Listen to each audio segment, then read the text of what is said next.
Hello and welcome back to the Cyberlord YouTube channel. Today's review is the Doctor Who story review. It's Doctor Who Warriors of the Deep. So in this review I'm going to be reviewing the story itself, and I'll be giving you my usual overview of what I think of it, a quick brief sort of telling you what it's about, and then also at the end I'll tell you how much I recommend it and whether I enjoyed it. And you know what, I'm going to tell you that now.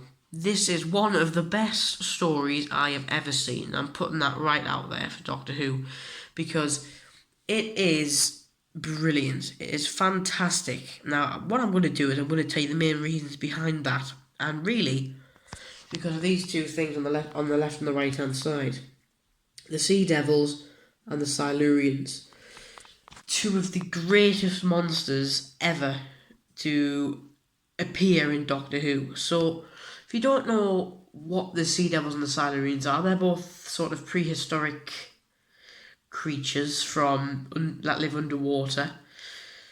Hence the name, Warriors of the Deep. They are the warriors from underwater. Now, this is the second time they've appeared in the show. This was in 1983, I believe, or 1984, whilst the Sea Devils appeared and the Silurians both appeared in the early 70s when John Pertwee was the third Doctor, and they both had stories of their own, and funnily enough they were called Doctor Who and the Silurians and Doctor Who and the Sea Devils. So it was quite good to see them both join forces in this one against one of my favourite Doctors in Peter Davison, the fifth Doctor, and take him on. And I think one thing that I do enjoy about it is actually all set in space. It's on a spaceship. There's humans in it. There's aliens in it. There are different monsters in it. There's the Doctor. There's the companions. It's such a wide variety of different characters and different sort of settings throughout the whole story, really, because at first you get the Silurians and the Sea Devils in their ship, and then they invade the ship which the Doctor's stumbled across and been taken prisoner, and it is really good. So there's the first start of that overview. I'll give you a little bit more into it. So the Doctor's taken prisoner, Tegan and Turlough as well, and they keep attempting to escape, and ends in a bit of a cliffhanger at the end of episode 1, in where Turlough assumes and Tegan assumes that the Doctor's drowned after being kicked into an indoor river, so to speak, during a fight with one of the guards when the Doctor tried to escape. Actually, quite a lot of action in this story as well, which is unusual for certain Doctor Who stories, which I think is a really good part about this, a really interesting part to play throughout this story. So eventually they fire a probe at the Sea Devils and the Silurian ship. Now, it's the Sea Devils working for the Silurians, because the Sea Devils are the more warriors of the two warriors, because they're the ones that get in on most of the action, while the Silurians are sort of the ones that dictate on the decisions of whether to destroy things or whether to kill people or whatever. Now, there's another monster in it whose name I can't remember, but it's pretty much like a mixture between the Silurians and the Sea Devils, but it's giants, and it looks a bit like a dinosaur as well. So there's that for you, and that comes on board, and that gets trapped, and that traps the Doctor and Tegan in a room, and the guards lock off the door so the monster can't get back through, which leaves episode 2 on a cliffhanger of the Doctor and Tegan stuck with that giant monster about to kill them. And they get out, of course they do, because how else would the story go on?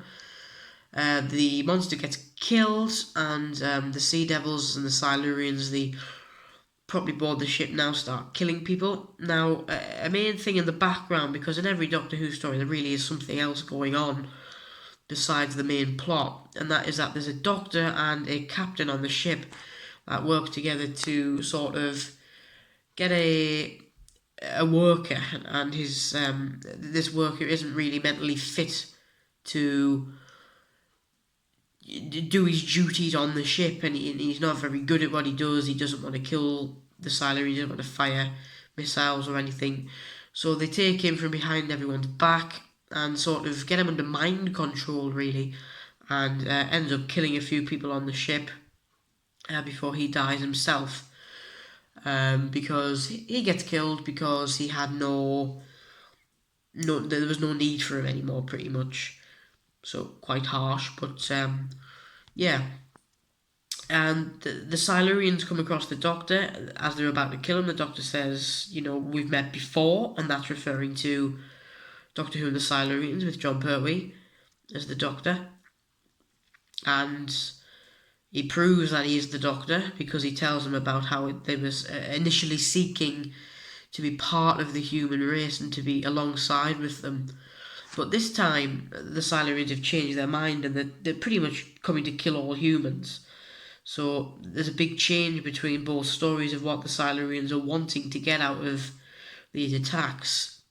As in the Silurians, they just wanted to pretty much make peace with the human race and be able to mix in with them. Whilst in this one, they want to pretty much commit mass genocide, kill all humans and take planet Earth for their own. And the Doctor doesn't like that, but the Silurians allow the Doctor and his companions to survive, but he does sort of say that he's going to kill all of the other humans or passengers on board the ship, which the Doctor again doesn't like, so he runs off and escapes, which annoys the Silurians, so he orders the Sea Devils to go and kill him. And in the end, the Sea Devils break into the room where the Doctor's hiding and try to shoot him, and he hits he pretty much breaks a gas cylinder which explodes loads of gas and kills the Sea Devils and all the Silurians because it spreads throughout the whole ship and pretty much melts them, really. All their faces melt and they do die, and that's sort of how the story ends. So if we take a little look at the story, it's written. Let's have a look who it's written by. It will say on the back, Johnny Byrne. Johnny Byrne writes it. You can see here, if you want to pause the video here, you can read that sort of overview. It's pretty much what I've said, but shorter and probably better vocabulary, really. It was 1984, this story was in 1984, so I wasn't sure whether it was 83 or whether it was 84, but I have to say, I did enjoy the Silurians, the story with John Pertwee, and I love the story of the Sea Devils with John Pertwee. So to mix two of these great, monsters or villains or whatever you want to call them from Doctor Who into one and, fight together, I think that makes a really good story, and I think it's I would probably say it's the best from the Peter Davison era, and it's towards the end of his tenure as well as the Doctor. So I really thought that I had to review this story today, guys, because it was such a good one. So that's going to be it for today's review, guys. If you did enjoy, please like and subscribe to the Cyberlord YouTube channel. Turn on the notifications to be notified whenever I upload a new video on the channel. And once again, it's greatly appreciated if you could subscribe. Also, if you'd like, follow me on Instagram and Twitter at Cyberlord. Thank you so much for watching, and until then, I'll see you in the next one.